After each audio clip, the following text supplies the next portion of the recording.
जीव पर मुख्य रूप से 4 कृपाएं होती हैं। सर्वप्रथम हरि कृपा। हरि कृपा से हमको परमात्मा का ये अमोलक पंचतत्विक मनुष्य शरीर रूपी साधन प्राप्त है। हम आप सभी यानी कि प्रत्येक जीवात्मा जो आज यहाँ हम इस शरीर को लेकर के बैठे हुए हैं, वो सब 83,99,999 योनियों के अंदर भ्रमण करने के बाद ये अंतिम योनि 84 लाखवीं योनि मनुष्य योनि हमको प्राप्त होती है। ये योनि भी 84 योनि के अंदर आती है, योनि भी जो हमको परमात्मा ने प्रदान की। बस फर्क इतना सा है, और जितनी भी योनियां हैं वो केवल भोग योनियां हैं, और ये मनुष्य शरीर रूपी जो साधन जो ये योनि है, ये भोग योनि के साथ कर्म योनि है।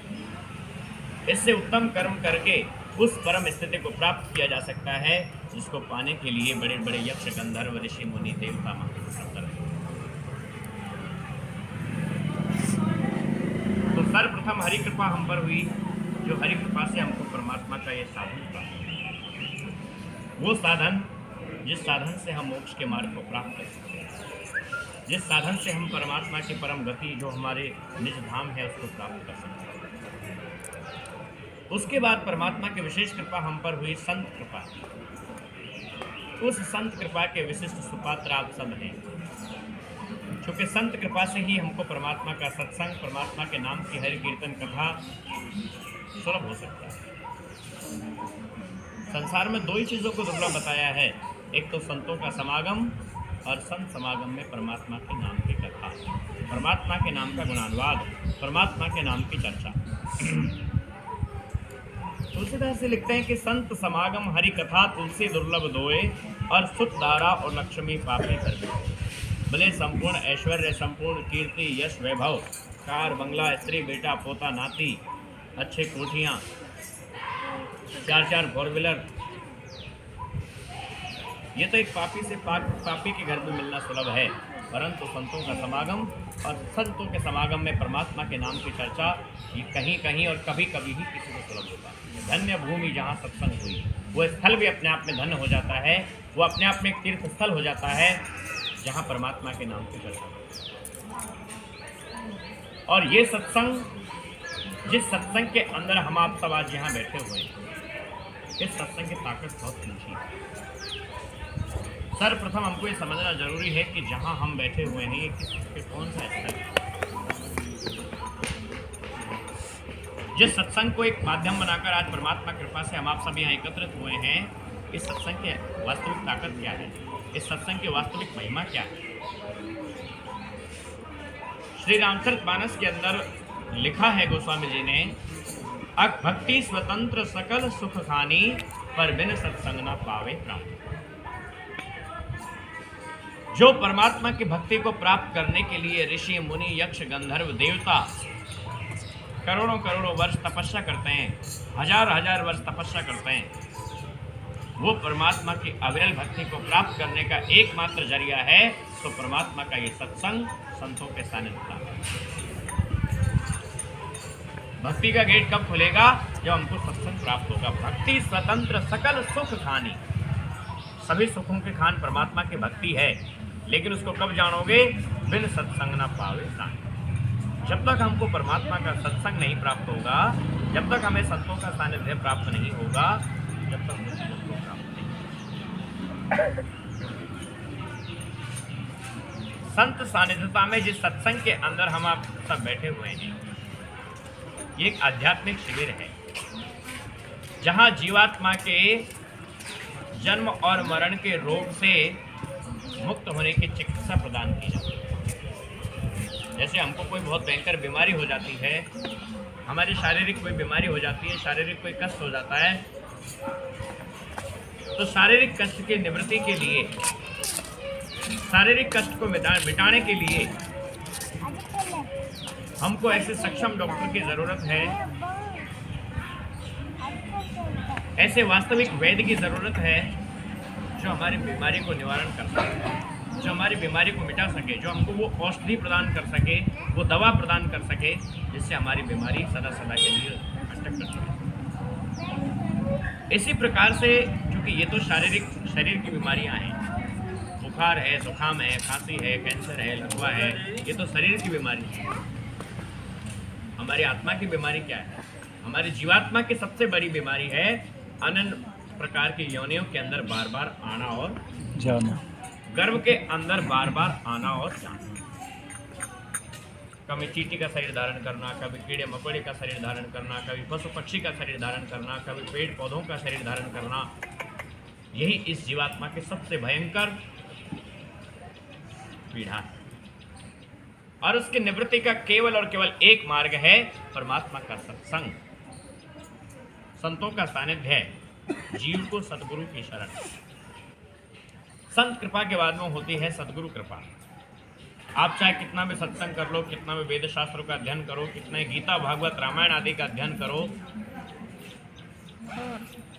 पण संत कहते हैं कि बिना गुरु और योग के साधन व्रत तमाम, जो धन पावे स्वपन में तेरे जागत आवे न काम। जैसे हम निद्रा के अंदर सोए हुए हैं और सोते समय हमारा जीव सूक्ष्म शरीर के अंदर चले जाता है और वहाँ स्वप्न में ये बहुत बड़ा साम्राज्य अधिपति बन जाता है, करोड़पति बन जाता है, अरबपति बन जाता है, बहुत बड़े साम्राज्य का मालिक बन जाता है। लेकिन जैसे इसकी निद्रा खुलती है, जैसे ही पुनः जागृत अवस्था में आता है, इसके सामने सुई की नोक भी नहीं होती। उसी प्रकार से जब तक कि हमको किसी भी जीवात्मा को गुरु का सानिध्य प्राप्त नहीं हुआ, चूंकि भक्ति शुरुआत होती, भक्ति की शुरुआत कहाँ से है?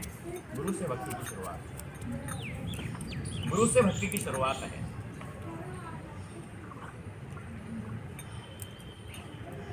जब तक कि हमको सतगुरु का सानिध्य प्राप्त नहीं है, आप चाहे कितना भी व्रत कर लो, कितना भी उपवास कर लो, कितनी आरतियां कर लो, कितनी पूजाएं कर लो, कितने मंदिरों में कुछ भी आपके दैनिक क्रियाकर्म जो आप करते हैं, कोई शंकर भगवान का व्रत है, कोई चौथ का व्रत है, कोई निर्जला 11 है, कोई मावस है, जो भी है,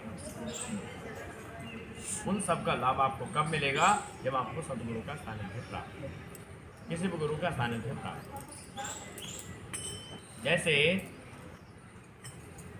कॉलेज की या कंपटीशन की या कोई भी किताब है, पढ़ाई से शुरुआत से लेकर के कक्षा प्रथम से लेकर के 12वीं तक कोई भी क्लास है, उसकी कॉपी किताब रबड़ पेंसिल सारा सामान हम अपने पास से लेके आते हैं।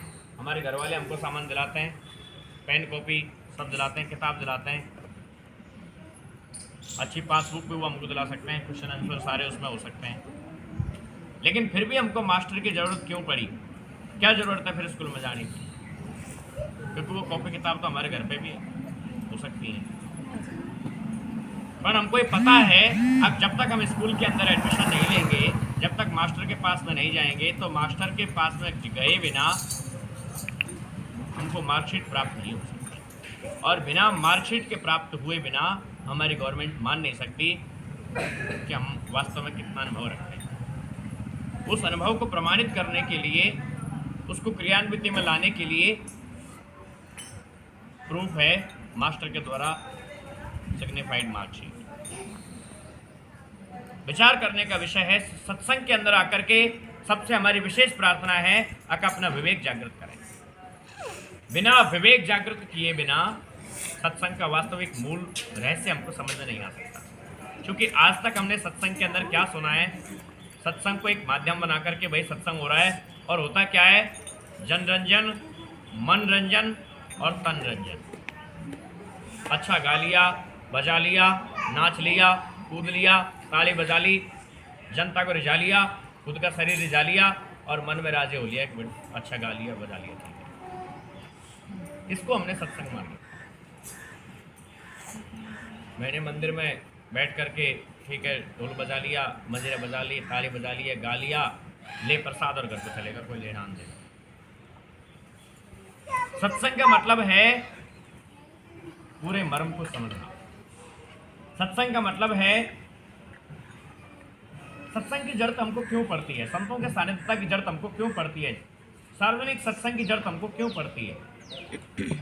क्योंकि जब तक हमको परमात्मा का ये जन सामूहिक सत्संग प्राप्त नहीं होगा, जो सदगुरु कृपा से, जो विशेष कृपा से हम आप सबको प्राप्त है, जब तक ये सत्संग हमको प्राप्त नहीं होगा तो हमको पता नहीं चल सकता है कि हम कौन हैं, हम कहाँ से आए हैं, हमारा उद्देश्य क्या है, हमारा कर्तव्य क्या है, हमारा नाम क्या है, हमारा स्वयं का निज परिचय क्या है। बोलते सभी हैं कि ईश्वर अंश जीव अविनाशी, ताकि जीव उस परमात्मा का अंश है। लेकिन बिना संतों का सानिध्य प्राप्त किए बिना, बिना सत्संग के अंदर प्रवेश हुए बिना हमको ये पता नहीं चल सकता है कि हम कौन हैं, हम कहाँ से आए हैं, हमारा कर्तव्य क्या है, हम किसके अंश हैं, कौन हमारा मालिक है और कहाँ हमको जाना है, किस विधि से जाना है। ये समस्त भेद हमको मिलता है तो परमात्मा के सत्संग के अंदर मिलता है।